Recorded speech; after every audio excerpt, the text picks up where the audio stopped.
El previsto centro de acogida de inmigrantes en el aeropuerto de Ciudad Real, que acogería a unos 3.000 emigrantes aproximadamente, como capacidad máxima,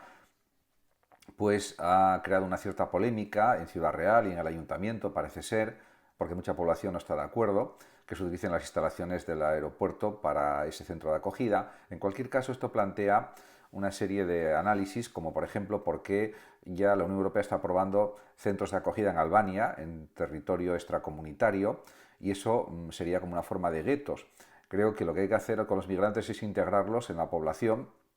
y si tiene que haber algunos centros de acogida porque eso es necesario antes de que puedan integrarse en la sociedad española, por supuesto que sí. Pero lo de los centros de acogida en Albania me parece excesivo por parte de Italia y también por parte de la Unión Europea. Me parece que no se respetan los derechos humanos. Madrid rescata el modelo de EGB para primero y segundo de la ESO, que consistiría en que en los colegios con espacio suficiente los alumnos puedan cursar primero y segundo de la ESO en el propio colegio siempre que haya suficiente espacio y además sería en jornada partida, a diferencia de lo que sucede en el resto de comunidades autónomas españolas, por ejemplo en Asturias, donde realmente los alumnos de primero y segundo de eso tienen que estar en institutos. Me parece algo que rompe la unidad educativa de toda España y no me parece adecuado. Porque si el problema es que se considera a nivel educativo que es mejor que los alumnos de primero y segundo de la ESO sigan en los colegios, pues se tendría que tomar la medida de forma generalizada para toda España y no que en Madrid pues tomen esa medida especial y el resto de las comunidades no. Considero que no es una medida apropiada desde mi modesta opinión. En cualquier caso, puede ser objeto de análisis y de opinión.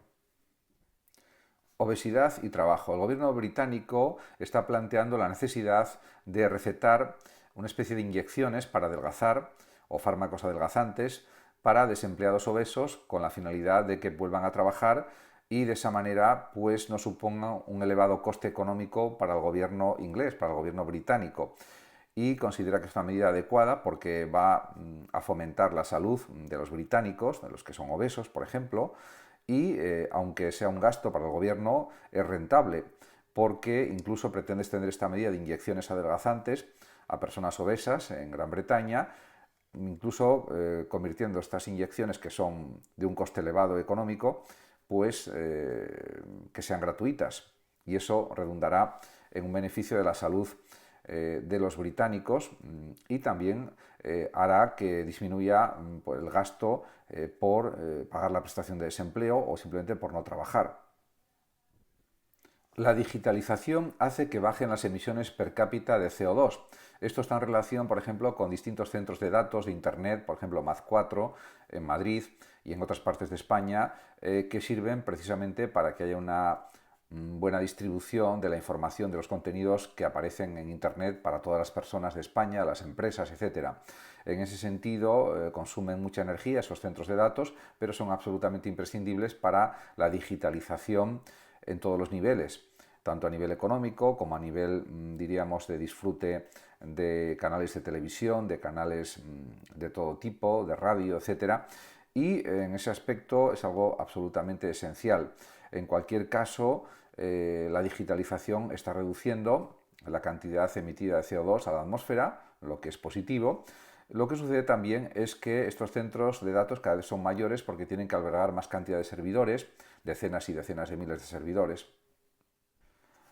Los hoteles siguen subiendo y es preocupante porque a pesar de las noticias aparentemente muy positivas que da el gobierno sobre la inflación, sobre el IPC, me parece que no son reales porque no reflejan la subida de muchos servicios y de muchos productos que están subiendo, aunque haya algunos productos que no suben, pero la mayor parte sí hay una subida que es demostrable y confirmable. Por lo tanto, parece que quizás pueda ser una estrategia para luego subir menos los sueldos,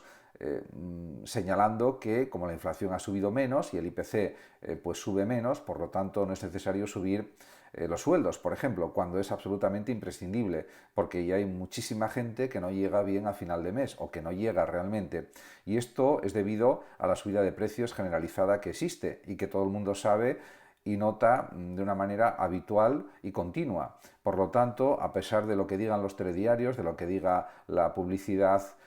institucional del gobierno,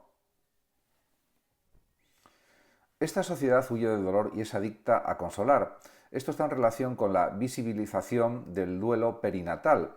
que sucede cuando mueren niños recién nacidos hasta la cuarta semana, y esa muerte se puede producir también desde la semana 22 de gestación, etc. Eso produce un dolor tremendo en los padres porque pierden a su hijo o a su hija. Y también hay que decir que actualmente en la sociedad digital en la que vivimos, en la sociedad, diríamos, basada